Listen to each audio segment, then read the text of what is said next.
Good morning and welcome to the Debrief. I'm Romina Puga. Record-breaking cold across the Midwest. Wind chills in some places, 30, 40, even 50 degrees below zero. We're live in Chicago and Minnesota to take a closer look. An important day in Venezuela. A mass walkout scheduled today, right when the president is saying that he is willing to negotiate with the opposition. We're live in Caracas. All that and more. But first, here are your headlines.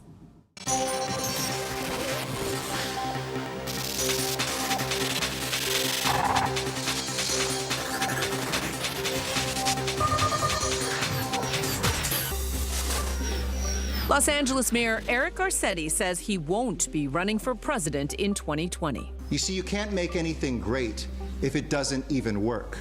And we all need to make America work again. The Democrat says he reached his decision after helping to negotiate an end to the teacher strike. Search is on in Chicago for suspects after the star from the TV show Empire was attacked. According to authorities, the actor had just bought food at a Subway sandwich shop in downtown Chicago around 2 a.m.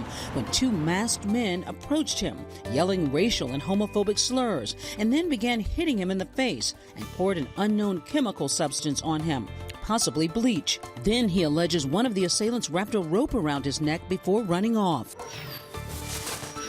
There's a new chapter in the Super Bowl halftime controversy. The NFL has announced Maroon 5 will not be appearing at the pre-Super Bowl press conference. The league says the artists will let their show do the talking. Critics claim the band is avoiding tough questions about headlining the show amid the controversy over the NFL's handling of Colin Kaepernick and player protests, which reportedly hamper the search for halftime performers.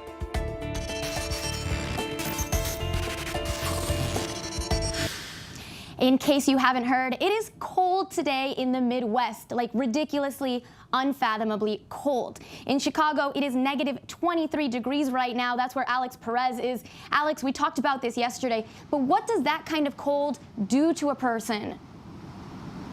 Well, Romina, the word cold seems to not really do it justice. More like a bone-chilling, piercing, numbing. That's how cold it is out here, and it really can be dangerous for your body. I want you to take a look. This is the Chicago River over here, and if you take a glance at it, stare at it, it looks like it's frozen in time because you cannot see anything moving. Wow. The river, those huge chunks of ice there, just one sign of how cold it is here in Chicago, this dangerous cold across the Midwest, really. And, we do these things to try to remind people that it takes just a few seconds outside for it to affect your body. Now, I have a piece of glass here, clear glass, water bottle. Look, I'm going to spray this. Why don't you take a look? My photographer will zoom in on it. If I can get the water out here. Live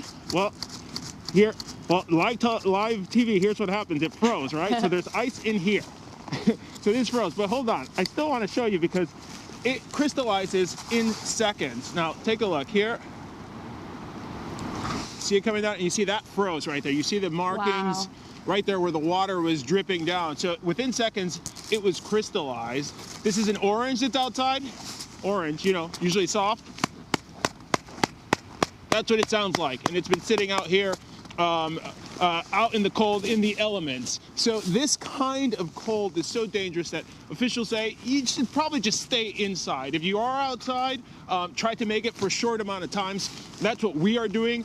My crew and myself, we are layered up. As you can see, I can barely move. I've got so much clothes. I've got warming devices on underneath as well.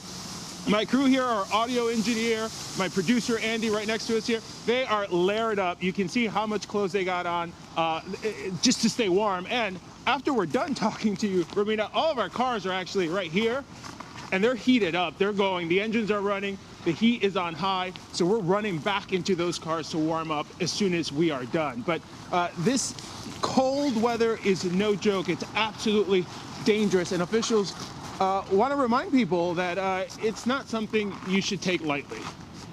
Yeah, you kind of went over it, but what's one thing that people should know about what you guys are dealing with?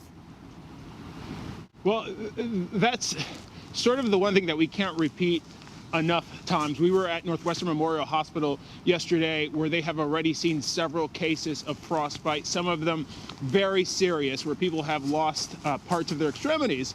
And so the one thing the doctor kept repeating to us over and over and over is that people need to respect the elements. It sounds like a joke. It sounds like, oh, it can't be that cold. I've been through cold before.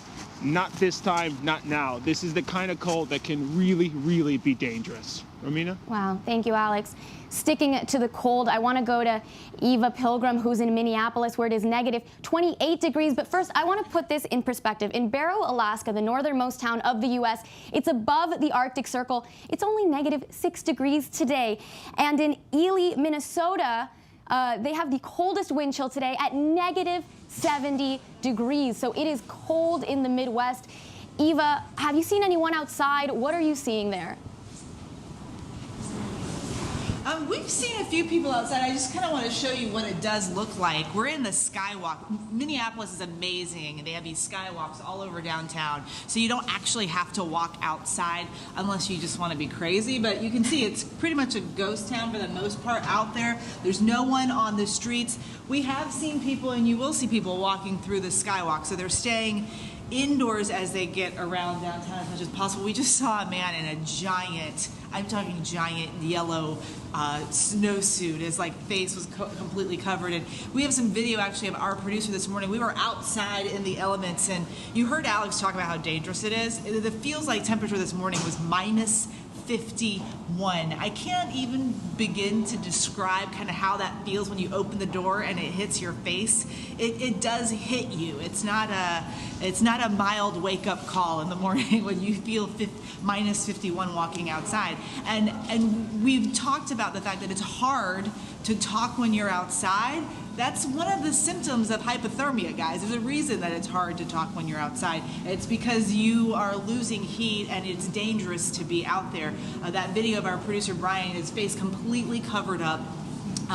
He had a hat on, he had multiple layers around his face and his neck, multiple layers on his body. We also did a couple of tricks, scientific tricks that you can do in this type of weather. The egg, we stuck some eggs outside, they froze. They were out there for a couple hours. Literally, you normally drop an egg and it just shatters everywhere. We dropped that egg and it literally, the first time it didn't break and then it broke in half. It was not like a normal egg that sort of spills out. It was completely solid. Brian took one of his shirts and he actually doused it with water, and it very quickly became frozen. We've seen a lot of people on social media posting sort of that it looks like a real person in their clothes, but it's been frozen. So we kind of show how quickly, and it didn't take very long for the shirt to freeze. The other thing that people like to do in these types of temperatures is you take a hot water cup and you throw it into the cold air, and it immediately turns into snow and to ice. And that happens because of that reaction where the heat and the cold, and when they hit, you immediately, it constricts and turns into snow and ice. And that's what happens with us when you go outside. Every bit of liquid moisture on your face, in your eyes, in your nose, in your mouth, that all constricts, becomes tight. You can feel it, especially in your nose, sort of pull together, and that's what makes it hard to breathe. You find yourself breathing a little bit more deeply, breathing a little bit more quickly, because the cold basically takes your breath away. And it's one of the reasons that they tell people don't go outside, because it immediately labors your body. You can get frostbite in these temperatures in under a minute. So really, really advising people to stay in, Romina. Thank you, Eva. I love all the props you and Alex are showing, because it really paints a picture of how cold it is. And with weather like this, there are slowdowns everywhere. Airlines across the Midwest canceling flights. David Curley is at the Minneapolis St. Paul airport. David, why does this weather affect travel so much? Because it is hard to fly if you have ice on your wings. First of all, though, I just want to show you where we are. We're in Minneapolis, St. Paul. You were just talking to Eva. That's Minneapolis over there. She's inside a nice, warm hotel. I'm glad Eva had a great time. I want to show you the operations here at the airport. You can see that aircraft are actually moving down here on the runways behind us. And in fact, a little earlier, they have what they call de-icing pads, and that's a de-icing pad on this side. Earlier this morning when we were out here, it was too cold, actually. You get to a point of 28 below, and the de-icer won't work. We did see them de-icing about an hour ago. So the real problem and the reason the slowdown and the reason that so many flights, a couple thousand already, have been canceled today is because if you get ice on the wings, it takes away the aerodynamic efficiency of an aircraft. So that's why they have to de-ice, to get the ice off the wings. So you are still seeing aircraft taxiing and moving around here. That's because as long as there's no ice on the aircraft, it can fly fine. And the nice thing here in Minneapolis is that while it is brutally cold, in fact, I was just told it was minus 53 wind chill, which is 1 degree short of my record of minus 54 on the ice in the Arctic off Alaska, and I'm happy to break the record here in Minneapolis. They can still operate, and they didn't have any snow here. They were just dealing with frost this morning and getting those off the wings. If the aircraft comes in, doesn't frost over again, they can reload the aircraft with passengers and take off. But it does slow everything down, and this will ripple through the entire system today with that many cancellations. Once we get over 1,000 cancellations a day, you're going to feel it across the rest of the country. But they're still operating, so that's the good news. Here comes an aircraft right now. Delta Jet landing here at Minneapolis St. Paul Airport. What about the ground crews that have to be outside? Yeah, well, we were with some of them this morning as they were the baggage handlers and others, and they know how to dress, and they go in and out. They don't spend their entire shift outside, needless to say. When they got to service an aircraft, they're out there, then they'll try and get warmed up for a little while until the next aircraft comes by. Okay, thank you, David. And in case it's not obvious how cold it really is, Tom Yamas is on an icebreaker in Lake St Clair in Michigan. Right now we're in the middle of Lake St. Clair. This is one of the biggest shipping routes of the Great Lakes, and the ice is so thick out here, it looks like Antarctica. Not a single boat out here. It's just too dangerous. We're with the U.S. Coast Guard on one of their ice cutters. That's the Morro Bay, and they brought us out here to show us just how thick the ice is. About 6 to 10 inches thick right now. It's safe enough for us to walk out here. You should never do this. We're, of course, with the Coast Guard rescue team just to be safe, but it is wild out here. Ice everywhere you look. Negative 50 degrees is what they're telling us, and not a boat in sight. For ABC News Live, I'm off the coast of Detroit. I'm Tom Yamas. Moving to the West Coast, Rob Marciano is at a national weather conference in Lake Tahoe, speaking to a climate expert about these record-breaking conditions. Hey, Romina. Hello from beautiful Lake Tahoe. It's pretty balmy here. Temperatures in the 40s and 50s. You see the lake behind me, unfrozen. It doesn't freeze. It's way too deep. The snow from the mountains, in the mountains, was from really over a week ago. We haven't seen much. All the cold, all the snow, as you know, is in the eastern half of the country where you guys are just enduring a historic cold snap right now. I'm at Operation Sierra Storm, which is a climate and weather conference that's held here every year where meteorologists and climatologists and policymakers get together to discuss the ongoing issues of climate and weather and forecasting and broadcasting. And one of the things, of course, that we're discussing here is climate, and we are lucky enough to have one of the lead authors of the IPCC report that just came out this past fall, Dr. Christy Ebi. Good morning again. Good morning. So your job, one of your jobs, is to basically tell us where we are, where we're going, and how do we adapt with climate change. Right now, the eastern half of the country, I mean, they are in a brutal cold right now, and I'm sure you hear all the time when you get these things. It's so cold here, climate change isn't happening, but at the same time, we're well above average here. My question to you is, are we at a point now where we can finally start to look at a specific weather event and say, well, that is caused in part by climate change? Yes, we are. It is possible to look at events and determine the extent to which our warming climate influenced that event. Was it more extreme? Does it happen more often? Are we seeing more precipitation when we see heavy storms?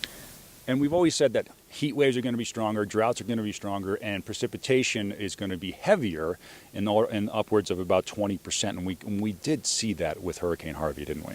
We sure did. And we're already measuring those changes in heat waves. I understand the focus here is on what's going on the East Coast. Australia is in an unprecedented heat wave that's covering the whole country. We're not quite at the tipping point yet, right? There's still hope. There's still hope. The problem with most of these tipping points is we won't see them until a long time from now, and we'll look back and say that was the tipping point. So there's still hope, but the time for action is certainly now. There's still hope. That's right. Wearing a light sweater here in Tahoe with temperatures in the 40s and 50s. Not that cold. While everybody else is freezing. To give you an idea, okay, just because it's cold where you are, climate change is certainly still happening. It's still happening. Thank you so much. Thank you. From beautiful Lake Tahoe, Romina, we'll toss it back over to you. Thank you, Rob. And now for the rest of the country, Sam Champion has today's forecast. Sam? Hey, Romina. So we've been forecasting all this Arctic air for days and days. Well, it's in play. It's here. This is the real deal, so let's get everybody ready for it, and we'll show you everything you need to know about that this morning. Let's get to the boards. We're going to start with the video first, because when you see that snow and then you see the wind combined with it, it's a fine, powdery, blowing snow in places like Buffalo. And the lake effect snow band there delivered about 10 inches overnight. Some of these lake effect areas will pick up feet of snow when this Arctic air is really howling later today into tonight. These are the coldest wind chill values we have seen in the last 24 hours. And when you see a number like 66 below, 63 below, 56 below in Fargo, these are unheard of numbers, really and truly, for most of the U.S. We're talking about truly Siberian air here, Arctic air, and it's dangerous. If you have anything uncovered when you step outside in wind chills like that, it's seconds to minutes to damage your skin and freeze it. So make sure everything is covered up, including your eyes. This is the day where you need to wear the goggles when you're out walking around in that kind of cold air. Here's the center of that cold air. Look for the white colors. That's where the coldest pocket of air is here. Look at the 32 below in Marquette, the 53 below in International Falls. Minneapolis coming in with 50 below. St. Louis. Look how far south these below zero wind chill values go. Now, in the New York area, and we're talking about from D.C. to Philly to New York into Boston, even into Portland, the coldest numbers will be on Thursday. Watch the Arctic front sweep through, and then behind that will be a really powerful push of air. Look at the 12 below wind chill in Philly, 12 to 13 below in New York. We will have wind chill values in the area about 20 below. One thing I want to tell you with the passage of that front, as the front moves through, this air is so super cold, it's going to grab every bit of moisture that's been ahead of that front or along it, drag it out in the form of snow. So there's going to be a really quick burst of snow. So if you're in New England and you're standing there and you get a burst of snow, you can literally point up to the sky, tell your friends, there's the Arctic front as it goes by, and then watch those temperatures drop. Romina? Thank you, Sam. Let's go now to Venezuela, where opposition leader Juan Guaido has called for a mass walkout. Cody Weddle is there live in Caracas. Cody, what is it like on the ground? Well, people are starting to walk out here. If you take a look behind me here, people have started to gather here on the sidewalk. We expect they'll start trickling out today. Venezuelans don't generally, they'll probably arrive a little bit late here, but the opposition has asked them to come out and show and make signs that show why they think the armed forces here should support democracy. And democracy for them would be for the armed forces to support the interim president, Juan Guaido, and not Nicolás Maduro.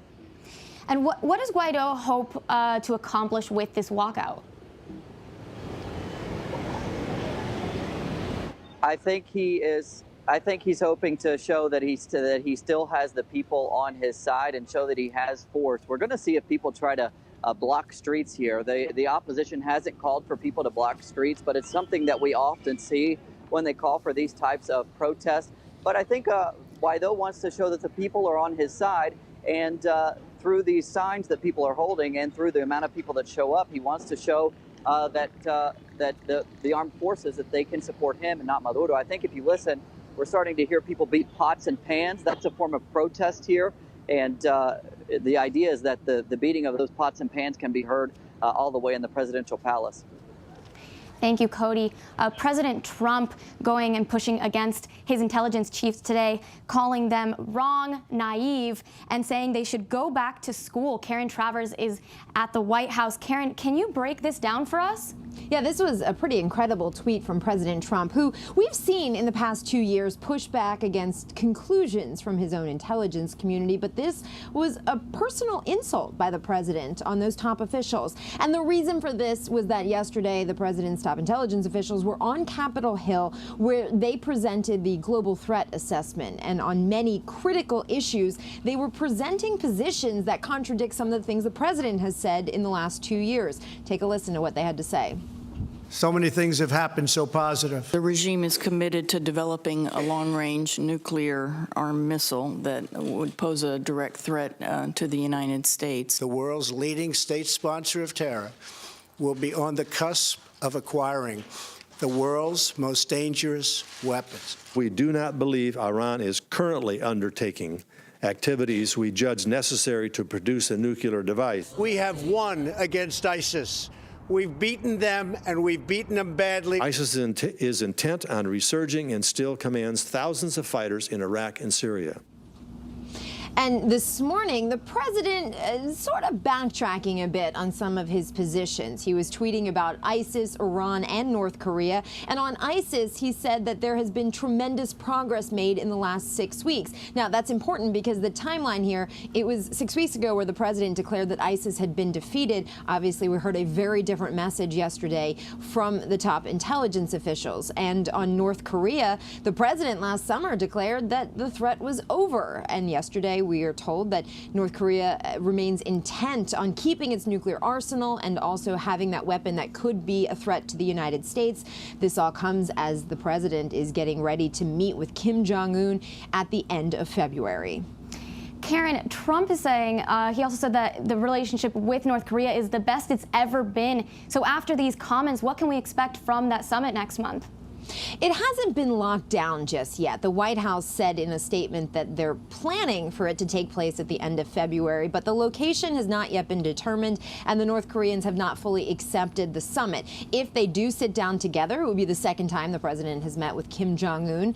And this comes as the president is putting a pretty rosy picture on where things stand, saying North Korea hasn't fired off rockets. As you say, the relationship is the best it has been, but his own intelligence community is saying that threat is still very real, and there's no indication that North Korea is willing to give up its nuclear arsenal. Again, last summer, the president said the nuclear threat is over, and today he's saying there's a decent chance for denuclearization, a very big difference. Thank you so much, Karen. And thank you guys for watching The Debrief on ABC News Live. I'm Romina Puga. Make sure to check out our political show, The Briefing Room, at 3:30, and also check out World News Prime at 8. And of course, remember to download the ABC News app. We'll see you guys soon.